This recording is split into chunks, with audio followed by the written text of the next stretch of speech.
Assalamualaikum warahmatullahi wabarakatuh. Salam pergerakan. Bismillahirrahmanirrahim. Alhamdulillahirabbil alamin wa bihi nasta'inu ala umuri dunya waddin. Wassalatu wassalamu ala asrofil anbiya'i wal mursalin. Sayyidina wa habibina wa syafi'ina maulana Muhammadin sallallahu alaihi wasallam wa ala alihi wa sahbihi ajma'in, amma ba'du. Yang terhormat dua beliau pemantik diskusi kita pada malam hari ini. Beliau sahabat Fauhan Fawaki, kemudian sahabati Ainah. Selanjutnya yang saya hormati Ketua IKA, sahabat Ma'ruf Widodo, Ketua Kopri PMI Kebumen, sahabati Nisa Ul Karimah, Ketua Komisariat Joko Sangkrip, sahabat Kukuh ya, sahabat Kukuh, Ketua Senat Iyainu, sahabat Hamidan Hamidun ya. Para senator berkumpul itu di sini. Ketua Rayon Joko Sangkrip, sahabati Melisa, Nurul, Yon Iki, Ketua Komisariat Nusantara, sahabat Anugrah Setiadi, Erlis, dan juga Adit, dan seluruh teman-teman dari Cipayung Plus yang sebentar lagi mau merapat. Kemudian kepada seluruh undangan Panjer School dan Dema BEM se-Kabupaten Kebumen. Pertama-tama kita panjatkan puji syukur kepada Allah SWT karena berkat rahmat, hidayah serta inayahnya kita dapat berkumpul kembali ya di majelis rutinan suluk dialektis PCPMI Kebumen yang alhamdulillah pada malam hari ini melaksanakan ketiga kalinya, edisi ketiga yang nanti akan mengangkat tema terkait lingkungan atau bersahabat dengan lingkungan gitu ya. Dimana itu termasuk derivasi dari NDP ya, nilai dasar pergerakan di PMI itu sendiri, Hablum minal alam, yang akhir-akhir ini menjadi perbincangan yang begitu hangat gitu, karena ada makhluk yang bernama Bahlil gitu ya, dan sebagainya. Itu mengangkat semua hingga menjadi sentral ya, sentral isu yang kemudian diakomodir sama PCPMI Kebumen itu sendiri. Shalawat salam semoga tetap tercurah limpahkan kepada baginda Nabi Agung Muhammad sallallahu alaihi wasallam. Semoga kita semua termasuk umat yang berhak mendapatkan syafaat di yaumil qiyamah. Amin Allahumma amin. Selanjutnya tidak banyak kalimat, tidak banyak kata yang akan saya sampaikan, hanya pengantar nanti. Pertama, kembali lagi kenapa kemudian pada edisi ketiga ini kita mengangkat tema lingkungan, walaupun sebenarnya di rutinan-rutinan suluk dialektis itu kepinginnya itu sesuai dengan kurikulum yang sudah dibuat itu ya, karena kurikulum itu nanti materi-materinya itu sesuai dengan orientasi akhir masa khidmat PCPMI Kebumen itu. Dan kemudian ruang-ruang yang nanti katakanlah ada pergantian dan sebagainya itu di suluk dialektis juga ya fleksibel lah Pak, untuk membahas berbagai isu yang kemudian lagi marak hari ini. Terkhusus hari ini ada lingkungan yang nanti ada juga persinggungan terkait bagaimana lingkungan ini dicanangkan juga sama Kemenag RI. Sahabat kita juga, sahabat Nasaruddin Umar itu mencanangkan terkait ekoteologi, yang itu kenapa pandangan kita terkait alam itu harus berbasis karakter feminin ya, itu poinnya di situ. Karakternya itu sifatnya feminin, jangan maskulin. Ruang-ruang maskulinitas atau karakter-karakter maskulinitas nanti akan berakhir kepada eksploitatif, dominasi itu. Yang dimana ya konsepannya sama antara laki-laki sama perempuan. Ketika sifat maskulin itu terlalu dominan, yang feminin biasanya ya inferior, yang maskulin superior. Begitu juga terhadap alam itu. Ini disampaikan juga sama beliau Nasaruddin Umar bahwa kita memperlakukan alam, memperlakukan lingkungan itu harus memakai dominasi sifat feminin agar perjuangan untuk melestarikan alam itu bukan hanya dilakukan oleh manusia secara subjek dan mengobjektifikasi alam, tapi alam juga sebagai subjek. Gitu. Yang kemudian sepertinya ruang-ruang itu harus kita gali, harus kita pahami agar ya walaupun katakanlah Kebumen itu kelihatannya masih asri, masih hijau, masih banyak pepohonan, minimal kita itu memitigasi adanya hal-hal yang nanti bisa ya jangan sampai ya di Raja Ampat dan sebagainya itu di Kebumen. Dan nanti akan disampaikan langsung bagaimana sudut pandang antara perempuan dengan alam dan kebijakan itu mengakomodir keresahan-keresahan terkait lingkungan dan perempuan itu nanti yang akan disampaikan langsung sama beliau sahabat Fauhan dan ekofeminis sama sahabati Ainah. Pasti kompetensi nggak perlu dipertanyakan karena berbagai karya juga sudah diterbitkan. Salah satunya udah pernah baca Feminis Nusantara itu, mitos-mitos feminis di Nusantara itu wajib dibaca itu. Itu mungkin ya sedikit pengantar dari saya, mungkin masih begitu parsial yang nanti akan dilengkapi sama sahabat-sahabati pemantik. Cukup sekian, banyak salah, banyak kekurangan, saya mohon maaf yang sebesar-besarnya. Wallahul muwaffiq ila aqwamit thoriq. Wassalamualaikum warahmatullahi wabarakatuh.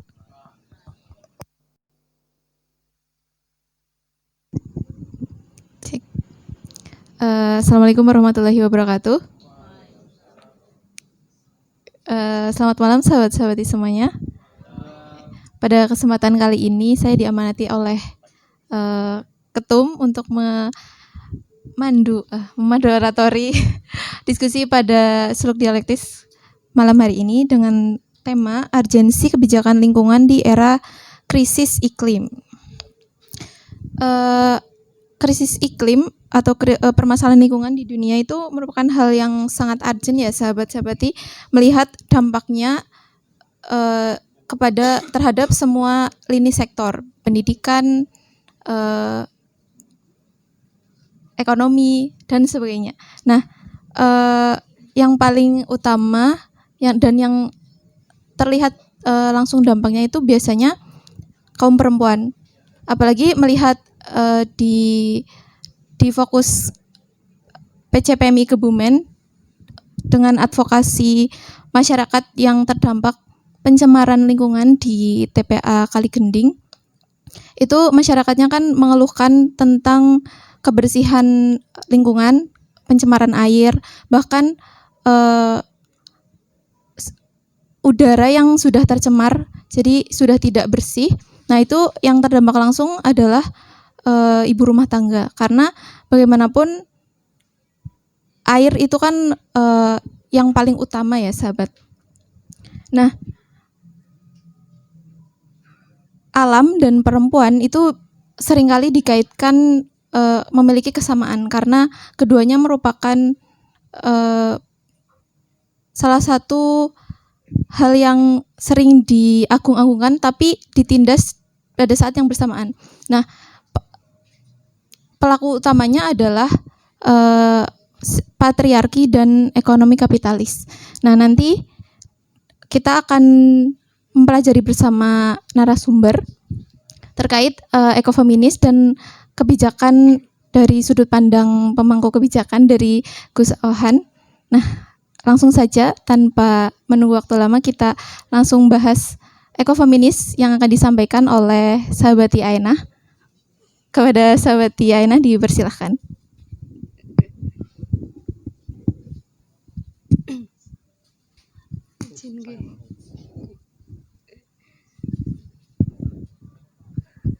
Salam pergerakan. Melek mata nego. Bismillah. Assalamualaikum warahmatullahi wabarakatuh. Nah, jawabannya agak-agak kenceng kan ya. Tapi kurang kompak, kayaknya masih ada yang ngantuk di belakang. Assalamualaikum warahmatullahi wabarakatuh.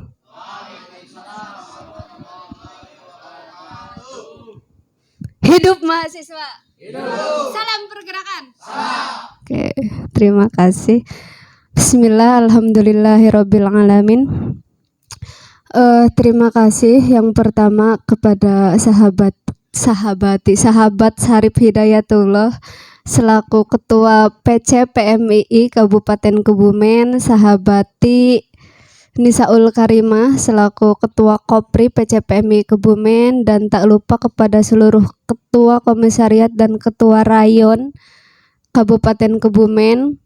Tak lupa yang saya hormati dan saya takzimi sahabat Fauhan selaku narasumber pada kesempatan malam hari ini, moderator sahabati Faiz yang alhamdulillah bisa membersamai kita bersama dalam acara atau rangka diskusi ya. Selain itu tak lupa kepada seluruh sahabat-sahabati kader-kader terbaik Kabupaten Kebumen. Alhamdulillah sudah lama rasanya tidak bertegur sapa dan berjumpa dengan sahabat-sahabati. Baru berapa bulan ya padahal? 4 bulan ya, rasanya udah bertahun-tahun gitu nggak ikut berkumpul sama sahabat-sahabati di Kebumen. Izin ini ya sahabati, begitu saya tadi masuk ke cabang itu rasanya kok beda gitu ya selain kalau itu nggak perlu dipertanyakan ya lumayan bersih lah ya dibandingkan base camp sebelumnya. Mungkin itu menandakan karakteristik dari kader-kadernya mungkin yang bersih ya kayak gitu. Semoga kader-kader sekarang itu bersih, rapih gitu, wangi, nggak amburadul yang katanya itu identik sama PM itu yang nggak pernah mandi gitu loh. Jadi base camp aja banyak sampahnya gitu. Jadi kalau sekarang kita mau bahas tentang ekofeminis itu rasanya kayak ya bertolak belakang gitu karena kalian hidupnya juga berserakan dengan sampah gitu. Pertama saya mengucapkan terima kasih banyak kepada seluruh kepengurusan PC PMII Kabupaten Kebumen yang sudah mengundang atau ya istilahnya meminta ya saya hadir ke sini. Kayaknya kalau nggak ada forum ini saya bakal lebih lama nggak bakal datang ke cabang ya sahabat-sahabati. Mungkin sahabat-sahabati ada yang nggak kenal sama saya juga nggak masalah ya. Tapi saya yakin sih seharusnya yang di sini tuh udah kenal sama saya. Pede ya. Kayak yang selanjutnya mengucapkan terima kasih juga karena dengan forum ini saya belajar lagi, mengulas lagi ya wacana tentang gender, wacana tentang keadilan, kesetaraan, wacana tentang feminisme, dan sekaligus sekarang akan membahas tentang wacana ekofeminisme. Mungkin ketika sahabat Sarif kemarin tidak menghubungi saya untuk membersamai sahabat-sahabat diskusi pada malam hari ini, mungkin saya juga akan lama lagi tidak bertegur sapa dengan berbagai literatur yang berbicara tentang ekofeminis ya sahabat. Kayak mungkin tidak akan lama dan tidak akan panjang yang akan saya sampaikan. Semoga nanti dari forum ini bisa sedikit memantik sahabat-sahabati kaitan tentang ekofeminisme yang katanya ini menjadi salah satu wacana yang sekarang itu gencar sekali didiskusikan di banyak forum. Mengingat sekarang perubahan iklim, perubahan atau kerusakan lingkungan yang khususnya yang ada di Indonesia itu sangat banyak sekali, sehingga wacana ekofeminisme itu di forum-forum diskusi khususnya yang dikaji oleh berbagai organisasi LSM atau NGO itu begitu kental sahabat-sahabat. Dan saya yakin di sini semuanya sudah pernah mengenal, bahkan mungkin udah mendalami ya wacana gender, wacana feminisme, sehingga sepertinya sudah tidak asing kayaknya. Ada yang mau ini enggak sahabat, kira-kira sebelum kita mulai diskusi lebih lanjut, mungkin ada yang sudah pernah mempelajari wacana feminisme sampai ekofeminisme itu seperti apa sahabat? Mungkin ini ada iklan, silakan sahabat bisa bisa duduk. Selamat datang. Silahkan menikmati hidangan ya.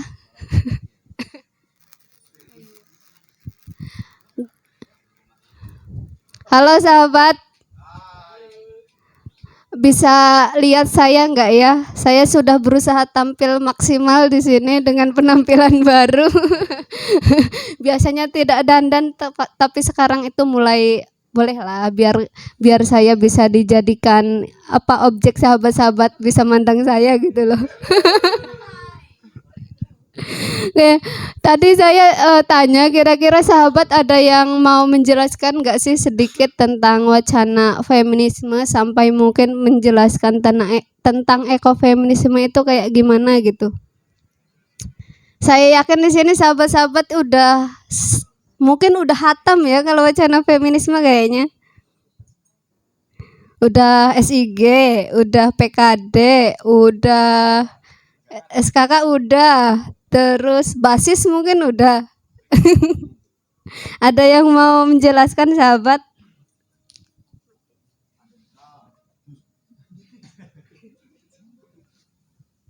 Ada nggak kira-kira ekofeminisme itu apa sih sebenarnya gitu?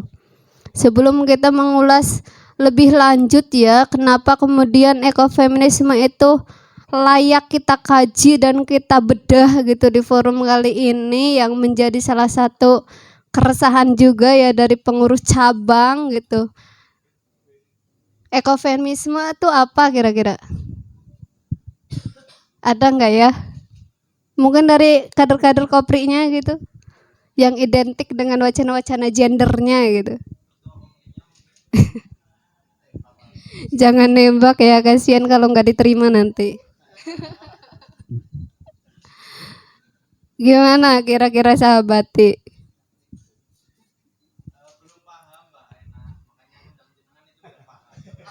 Siap, terima kasih. Oke, terima kasih sahabat-sahabati ya udah diskusi aktif. Oke, sekilas kita ini dulu ya sebelum kita membahas lebih jauh.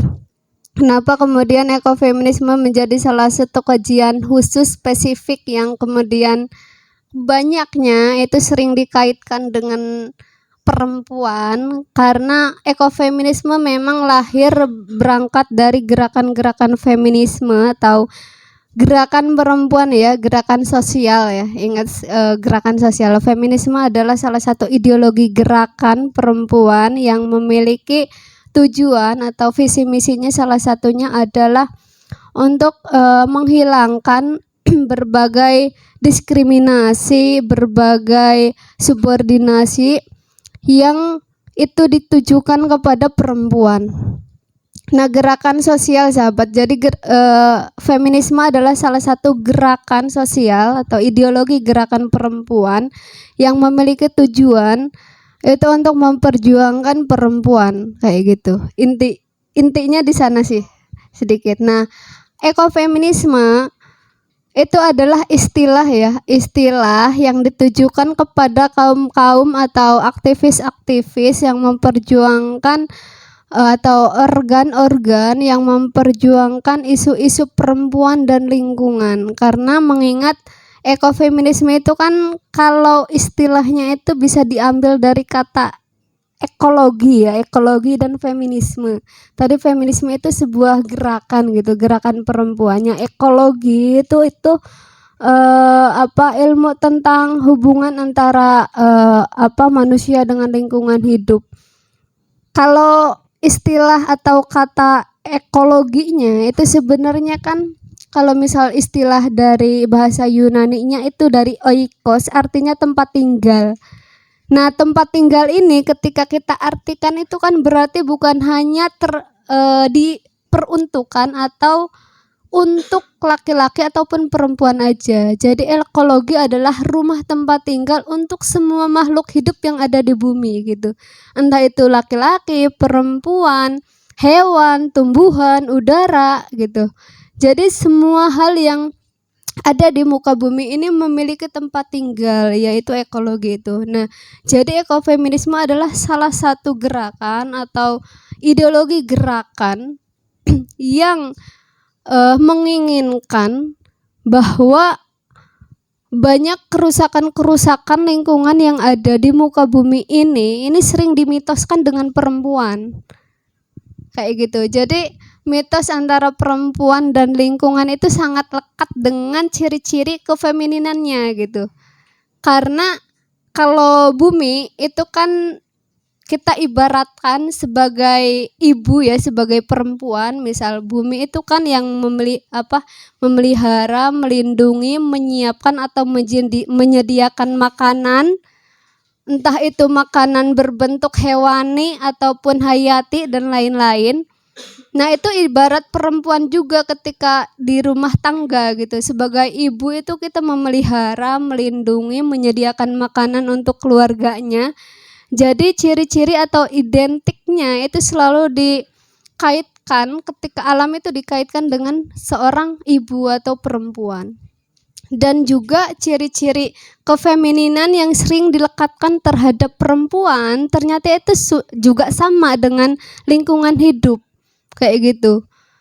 Ada yang pernah bilang kalau kalau perempuan itu bisa dibilang atau identik dengan atau dicirikan dengan lingkungan hidup, itu ya ibaratnya seorang perempuan itu dengan konstruksi sosialnya itu sebagai orang yang lembut, yang belas kasih, yang penyayang, terus apalagi? Ya intinya memberikan kasih sayang gitu. Identiknya perempuan itu kan ciri-ciri kefeminannya di sana. Dan itu juga sama dengan lingkungan hidup, dengan alam di sekitar kita yang melindungi kita, yang memberikan sumber daya. Tetapi sumber daya yang kemudian yang ada atau dihasilkan di muka bumi ini ternyata itu dieksploitasi, digarap, dirusak oleh manusia-manusia yang memiliki kepentingan berlebihan, intinya kayak gitu. Nah, makanya ekofeminisme hadir sebagai bentuk kritik terhadap orang-orang kapitalis dan juga industrialis ya, yang kemudian memanfaatkan sumber daya alam yang kemudian merusak, yang ternyata ketika diidentifikasi itu kerusakan lingkungan itu sangat erat kaitannya dengan perempuan. Kebanyakan yang menjadi korban itu perempuan. Misal ada di kalau di Rembang itu kan ada aksi ibu-ibu kendeng ya, ibu-ibu kendeng. Itu ada salah satu gerakan ibu-ibu kendeng yang terus dijuluki sebagai Kartini Kendeng dulu itu, yang kemudian menjalankan aksi sampai menyemen kakinya di depan istana. Itu salah satu bentuk aksi mereka menyoroti bahwa di daerah Pegunungan Kendeng di bawahnya itu akan dibangun pabrik semen. Nah, ketika dilihat dari dampak adanya pabrik tersebut itu sangat merugikan, khususnya terhadap perempuan yang notabene di masyarakat setempat itu perempuan itu kan salah satu entitas yang kebanyakannya hidup di rumah gitu loh, yang kesehariannya memang selalu bersinggungan dengan sumber daya di sekitarnya. Nah, ternyata pabrik itu didirikan itu yang pertama merusak lingkungan. Tentu di daerah sana itu banyak lahan pertanian yang sebenarnya itu menjadi sumber daya utama untuk mereka itu hidup. Yang pertama itu merusak lingkungan lahan pertanian itu dijadikan pabrik. Nah, yang selain itu banyak dampak negatif yang lain. Salah satunya ada air dan juga udara. Nah, yang notabene-nya perempuan atau ibu-ibu rumah tangga yang selalu bersinggungan dengan urusan rumah ya, entah mencuci gitu loh, masak, mengurus anak. Nah, itu ternyata mereka itu sangat terdampak kayak gitu. Nah, maka adalah ada gerakan di sana, gerakan ibu-ibu rumah tangga yang kemudian memiliki kesadaran terhadap lingkungan tersebut yang dirusak oleh orang-orang kapitalis tersebut, sehingga sampai kemudian memunculkan gerakan kayak gitu ya. Jadi intinya ekofeminisme adalah salah satu gerakan ya, gerakan yang menyoroti yang menyoroti atau melihat adanya hubungan ketertindasan antara perempuan dan juga lingkungan hidup gitu, yang sama-sama tertindas gitu. Karena mereka melihat atau menganggap bahwa perempuan dan juga lingkungan hidup itu ternyata sebagai objek gitu loh, sebagai objek. Sementara seharusnya perempuan dan juga lingkungan hidup itu harus dianggap sebagai subjek gitu loh, karena memberikan kehidupan dan memiliki potensi yang sama gitu loh. Nah, sementara mereka itu melihat ternyata perempuan dan juga lingkungan hidup itu sama-sama dijadikan sebagai objek gitu, objek penindasan gitu, eksploitasi gitu, yang bisa dirusak, yang digarap gitu. Itu intinya ya, sahabat. Ini terlalu sepaneng enggak tuh? Aman ya. Mohon maaf nanti kalau pembahasannya terlalu melebar atau mungkin kurang jelas, bisa langsung diinterupsi aja, nggak masalah ya. Oke. Kemudian akan sedikit mengulas ya sebenarnya akar dari adanya atau hadirnya wacana atau istilah ekofeminis. Di sini saya udah membuat sedikit catatan ya dari beberapa literatur, dari jurnal dan juga buku, bahwa awal mulanya memang kita pasti sudah paham ya kalau feminisme memang wacana atau istilah feminisme itu berangkat dari atau berasal dari barat ya, dari Amerika, dari Eropa. Di tahun 1970-an itu ekofeminisme mulai muncul. Itu tidak lain dari banyak sekali aktor-aktor gerakan perempuan di sana. Salah satunya di Amerika itu ada di sini ada Karen Warren ya, yang memperkenalkan etika ekofeminisme. Nah, itu salah satu gerakan atau aktor, itu tokoh gerakan di Amerika pada tahun 1970-an. Itu mengkritik terhadap adanya perusahaan atau pembangunan ya. Nah, di sini di India juga ada Vandana Shiva. Vandana Shiva itu mengkritik tentang pembangunan barat dan menyoroti peran perempuan adat di India.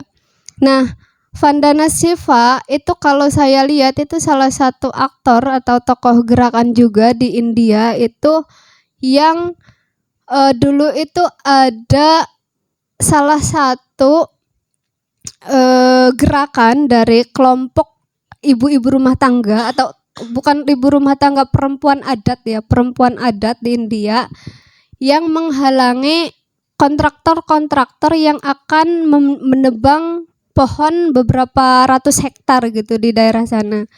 Jadi mereka itu 74 orang, mereka itu datang ke hutan, terus selama 1 malaman itu memeluk pohon supaya tidak ditebang sama kontraktor-kontraktor yang hadir. Yang itu kemudian sekitar 74 orang itu melakukan aksi memeluk pohon. Itu menjadi salah satu pionir gerakan perempuan di India pada masa itu, karena setelah itu kemudian disoroti sama masyarakat setempat sehingga banyak masyarakat yang datang juga ke hutan untuk kemudian memeluk pohon juga di sana, sampai kemudian bisa menyelamatkan ribuan pohon di hutan sehingga tidak jadi adanya penebangan liar. Nah itu kalau disoroti secara global ya di India juga ada, itu menjadi salah satu titik awal kemudian muncul gerakan-gerakan juga setelah itu, sampai kemudian konsep ekofeminis juga hadir atau muncul di Indonesia, sahabat. Salah satu atau beberapa hal. Selamat datang sahabat-sahabati.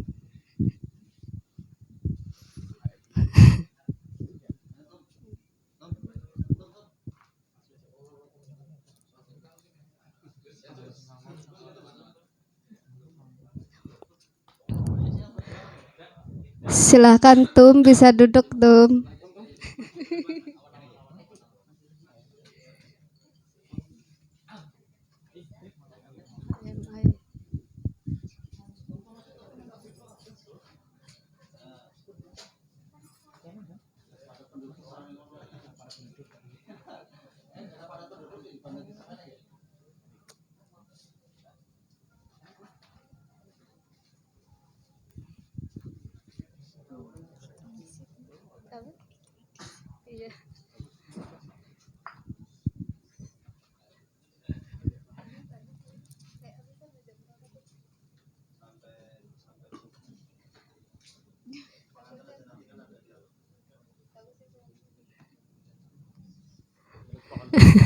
Meluk pohon.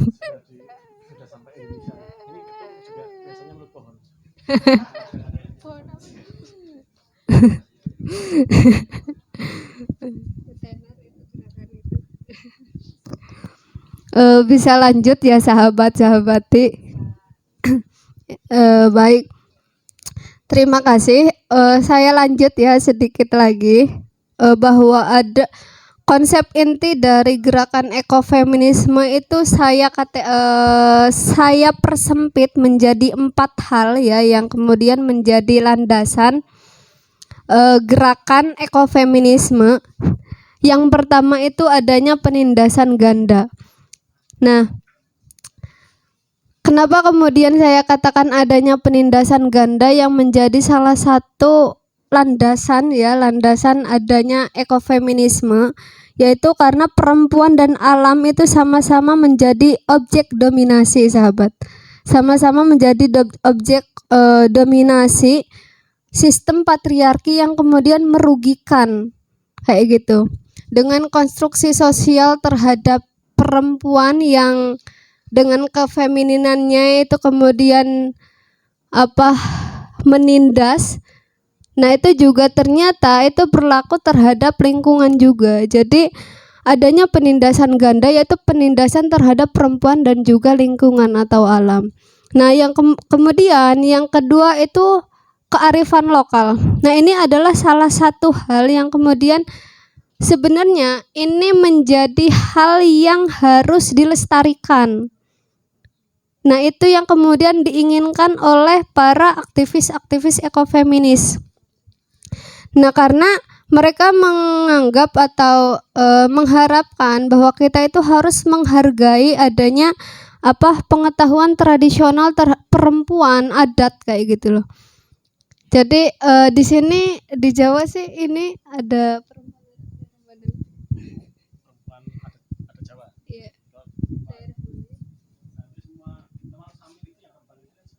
Oh iya. Oke, kalau di Pasundan juga kan ada ya, ada perempuan yang benar-benar masih kearifan lokalnya benar-benar terjaga banget. Ada suku Baduy kayak gitu loh, jadi kayak suku Dayak dan lain-lain, itu sebenarnya kan yang masih benar-benar terjaga ya.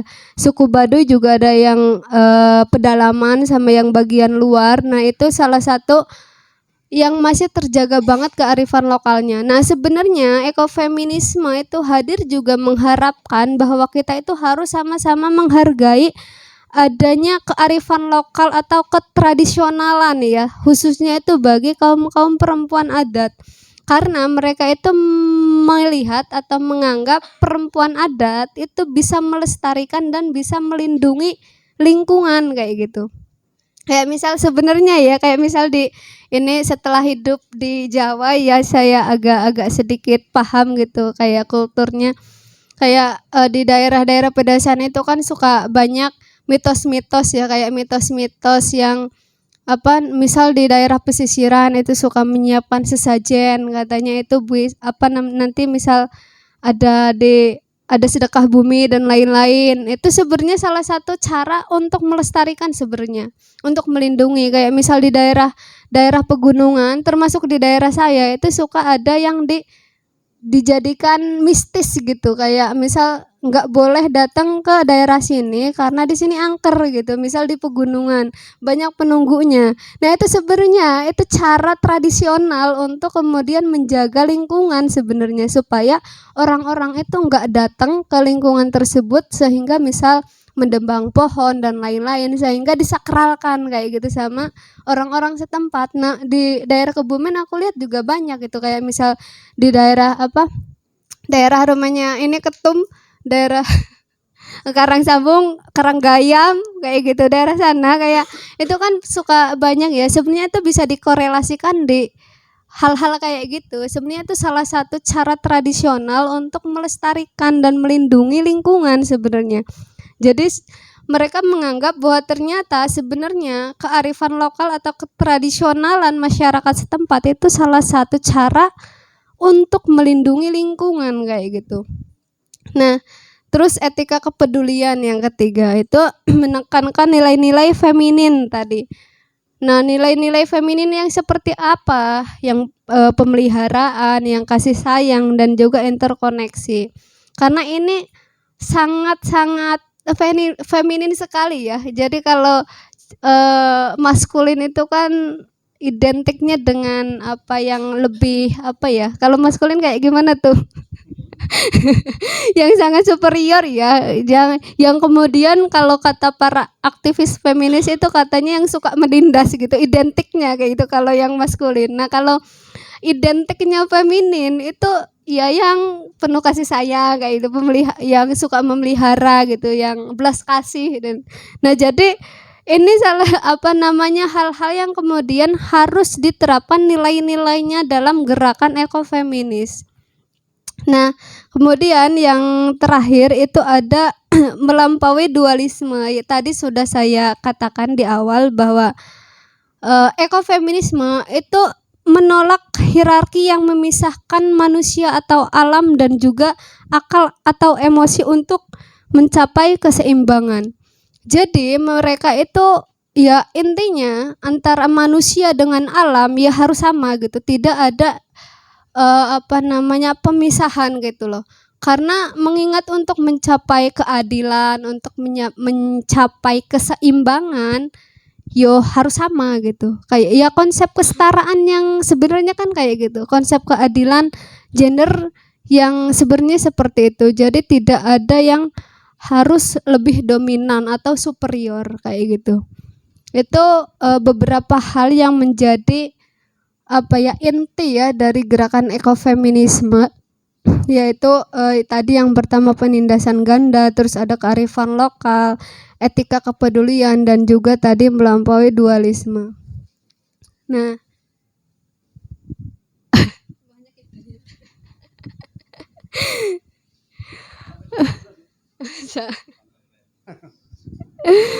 oke, dikit lagi lah ya.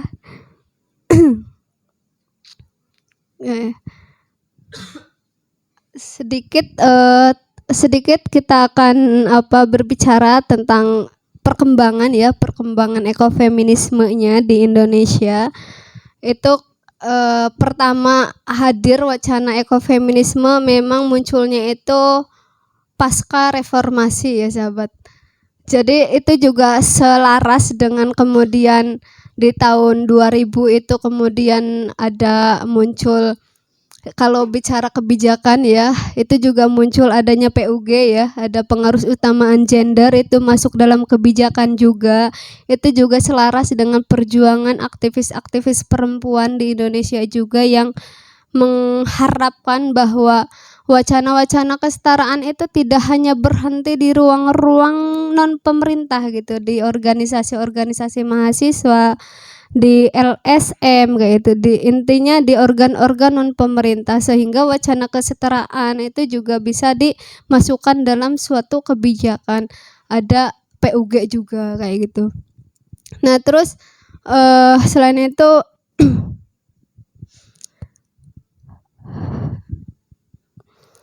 perkembangan ekofeminisme juga di Indonesia itu terhubung dengan perjuangan hak-hak agraria dan perlindungan masyarakat adat. Nah, mengingat banyak sekali perjuangan-perjuangan yang kita lihat, yang tadi sudah, yang pertama saya spill ya sedikit, itu ibu-ibu kendeng di daerah Rembang, terus juga ada Rembang ya. Mohon maaf. Salah kali aku. Di Rembang ya, di Rembang. Terus juga di yang di Jatim juga itu ada salah satu gerakan juga yang menyoroti isu sampah juga, karena mereka itu gerakan ibu-ibu rumah tangga di Jawa Timur itu juga menyoroti isu sampah rumah tangga yang kemudian mengakibatkan kerusakan lingkungan juga, karena ya air tercemar, terus udara juga baunya itu menyengat dan lain-lain, sehingga mereka juga menyoroti. Terus di NTT juga ada salah satu aksi perempuan adat yang menolak adanya tambang.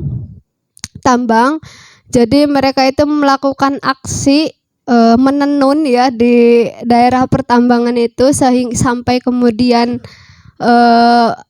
bagaimana caranya mereka itu bisa mengusir orang-orang yang menginginkan tanah mereka untuk dibuat atau dibangun pertambangan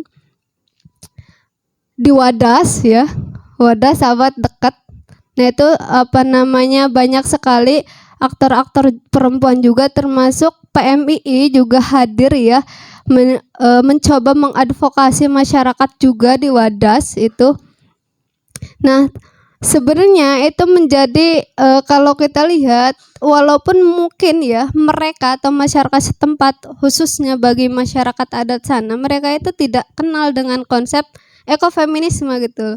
Boro-boro ekofeminis gitu, wacana gender mungkin mereka nggak tahu gitu. Cuman dengan kesadaran mereka terhadap lingkungan mereka yang dirusak, yang mereka merasa rugi, itu kesadaran itu tumbuh karena mereka berada di lingkungan yang merugikan bagi mereka. Jadi walaupun mereka tidak mengenal konsep feminisme apalagi ekofeminisme, tetapi mereka menjadi simbol gerakan-gerakan perempuan yang ada di Indonesia kayak gitu. Jadi itu sedikit gerakan yang ada di Indonesia. Kemudian berbicara tantangan dan juga konteks lokal ya, konteks yang ada di Indonesia pada hari ini itu adanya konflik agraria ya. Tentu itu menjadi salah satu fokus ya, kenapa kemudian ekofeminisme itu hadir, karena adanya proyek-proyek misal pertambangan, perluasan lahan sawit itu sangat mempengaruhi kepada perempuan, karena mengingat misal dibangunnya pertambangan itu pastikan dibangun itu di daerah-daerah yang memang ya masih lahan luas gitu, dan yang hidup di daerah sana ya pasti masyarakat adat gitu, perempuan pedesaan, sehingga mereka mungkin ada banyak sekali perempuan atau masyarakat secara umum itu mereka tidak tahu kalau adanya atau dibangunnya pertambangan itu akan merugikan mereka, sehingga mereka akan tahu itu ketika bangunan itu sudah dibuat misal. Nah, itu menjadi salah satu tantangan dan juga hal yang ada di kita ya, di Indonesia khususnya, bahwa ternyata adanya konflik agraria yang ada di negara kita itu sangat berpengaruh terhadap masyarakat atau perempuan pedesaan. Nah, yang kedua, tantangan selanjutnya adalah miskinnya representasi perempuan dalam pengambilan keputusan. Sebenarnya ini banyak sekali faktornya ya, banyak karena masih adanya kesenjangan sosial yang terjadi di masyarakat kita gitu. Makanya kemudian mungkin ini menjadi salah satu faktor kenapa perempuan itu masih sedikit gitu loh, yang bisa terjun pada sektor-sektor yang bisa kita anggap itu untuk pengambilan kebijakan atau keputusan. Misal karena pasti yang pertama kesenjangan sosial yang paling utama itu masih adanya sistem atau budaya patriarki yang masih melekat di masyarakat kita. Sampai detik ini atau mungkin sampai ke depannya budaya ini mungkin tidak bisa hilang sepenuhnya, karena mengingat budaya patriarki itu terus tersosialisasikan secara tidak sadar dan secara tidak langsung gitu, dan itu tidak bisa hilang sepenuhnya. Jadi selain itu juga pendidikan, kesadaran dan kemampuan perempuan sendiri yang kemudian menjadi salah satu faktor kesenjangan juga sebenarnya, yang kemudian itu menjadi salah satu alasan perempuan itu belum maksimal kontribusinya untuk mereka itu bisa mengakses gitu di ruang-ruang publik dari kemampuan dan kemauan dari perempuan itu sendiri, sahabat, yaitu faktor pendidikan. Ya, pendidikan itu kan bisa dari formal, terus yang non formal atau informal, mulai dari keluarga ya, masyarakat, sampai kemudian jenjang pendidikan kuliah mungkin. Nah, itu sangat mempengaruhi terhadap pola pikir perempuan itu sendiri kayak gitu. Nah, selanjutnya itu ada pemahaman terhadap atau pemahaman orang-orang yang mengambil kebijakan juga, pengambil kebijakan, mulai dari eksekutifnya, legislatif, yudikatif. Nah, saya rasa para pengambil kebijakan itu mungkin ya enggak tahu berapa persen yang memang paham gitu wacana gender, apalagi kesetaraan gitu loh.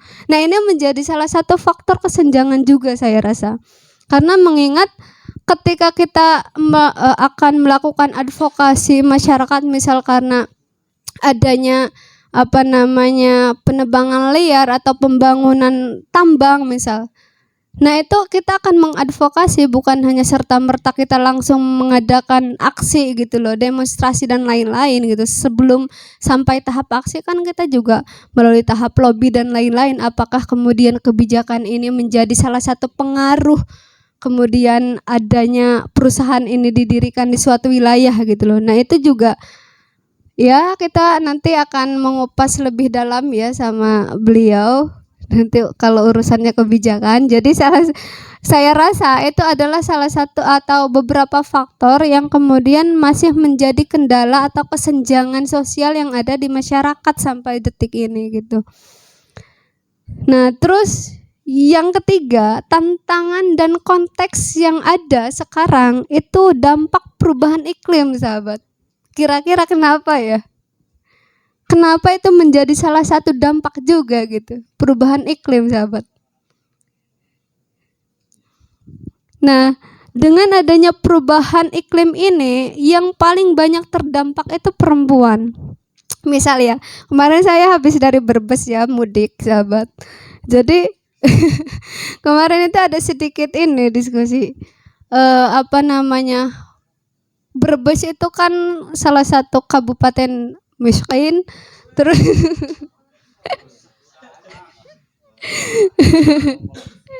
karena saking miskinnya mungkin ya. Ya miskin es krim es krim. Miskin ekstrim ya, banyak stunting sahabat. Wilayahnya itu luas wilayah di Brebes itu wilayah pertanian kayak gitu yang banyaknya, tapi masuk kategori miskin. Nah, ternyata perubahan iklim yang terjadi ya sekarang itu kan sangat-sangat tidak jelas ya cuaca itu gitu loh kan. Seharusnya udah musim hujan tapi masih kemarau berkepanjangan. Nah, itu terjadi. Jadi ada kemarau ekstrim di sana. Kemarau berkepanjangan yang kemudian itu berdampak terhadap kehidupan mereka. Misal pertanian, mereka itu kebanyakan itu menjadi petani padi sama bawang. Nah, dengan adanya perubahan iklim yang tidak jelas ini kemudian mengakibatkan pemberdayaan mereka untuk memberdayakan sumber daya di sana itu kurang. Ya karena kekurangan air, krisis air bersih, boro-boro buat pertanian, bahkan buat masak pun susah. Kayak gitu. Mandi itu dikali bareng-bareng kayak gitu loh. Jadi enggak ada malu-malu sahabat kali. Besok bisa main ya ke daerah sana. Jadi kalau sahabat-sahabat main ke sana itu bukan wahana ya sahabat-sahabat yang dilihat, tapi pemandangan wah anak sing adus gitu. Di kali bareng-bareng kayak gitu. Nah, itu di daerah sana karena mereka memanfaatkan sumber daya air yang yang seadanya. Bahkan yang notabene-nya daerah pegunungan pun itu tidak ada air kayak gitu. Apalagi di daerah perkotaan yang yang jauh dari pegunungan. Sedangkan sumber daya air itu kan pasti yang banyak seharusnya daerah pegunungan nggak ada.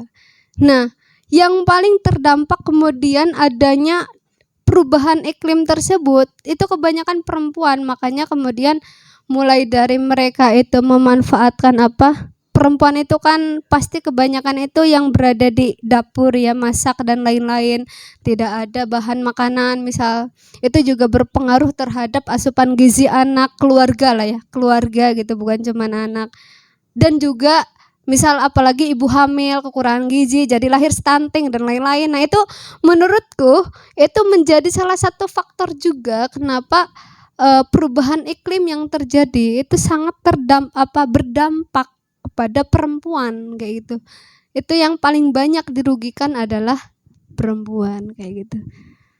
Nah, besok mungkin besok yang ngelola rumah tangga mungkin bapak-bapaknya ya. Jadi yang terdampak ya, tapi yang melahirkan perempuan ya sama aja ya. Terus yang terakhir itu stigma dan kekerasan terhadap perempuan pembela lingkungan hidup. Nah, ini tantangan yang terakhir yang kemudian dihadapi oleh para aktivis ekofeminisme itu masih adanya stigma negatif lah terhadap perempuan-perempuan yang ikut terjun langsung gitu ya. Lagi-lagi yang dihadapi masyarakat, walaupun aksinya ya untuk membela masyarakat gitu loh, tapi kan tidak semua masyarakat itu tahu gitu loh. Bahkan mungkin mahasiswa pun belum tentu pada paham wacana feminisme gitu loh, apalagi dihadapkan dengan masyarakat yang masih lekat dengan budaya patriarkalnya gitu. Nah, itu jadi yang dihadapi dan tantangannya itu stigma dan kekerasan terhadap perempuannya.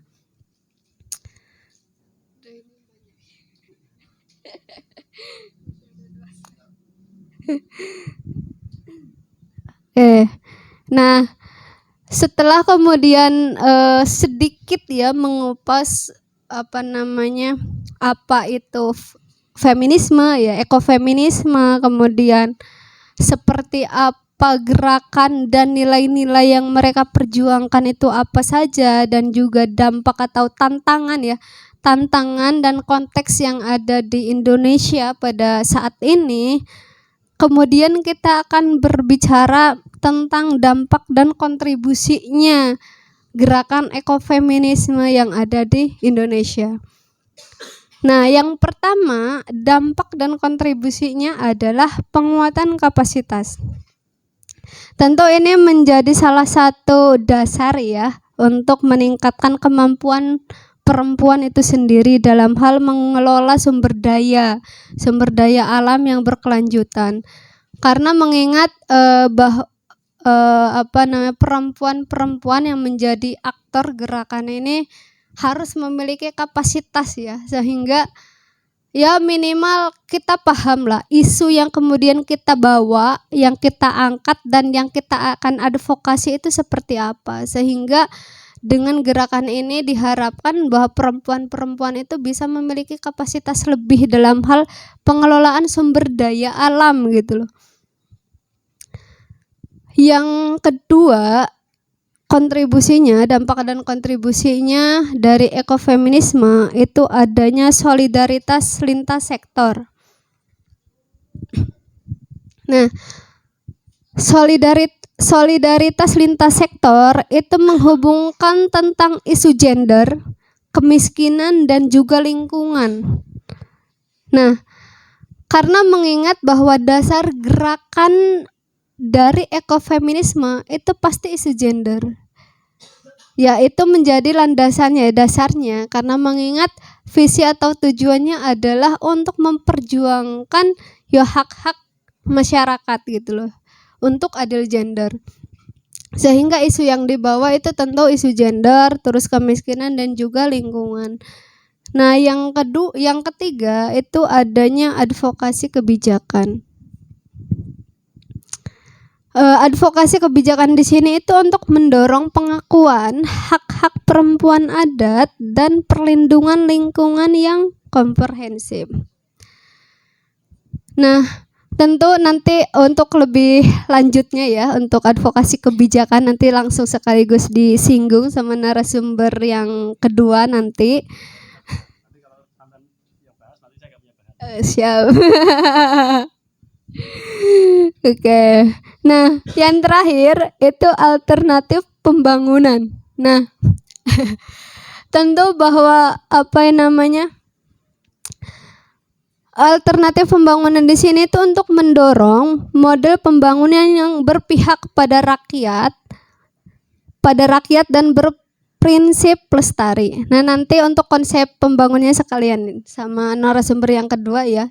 Tapi pada intinya bahwa dampak dan kontribusi dari adanya gerakan ekofeminisme yang hadir, yang terus digaungkan oleh kaum perempuan sampai pada saat ini, itu menginginkan bahwa semua kebijakan yang ada itu bisa adil gender, intinya di sana, bisa berpihak pada perempuan dan anak ya, misal itu. Gimana sahabat, udah muak kah? Udah muak katanya.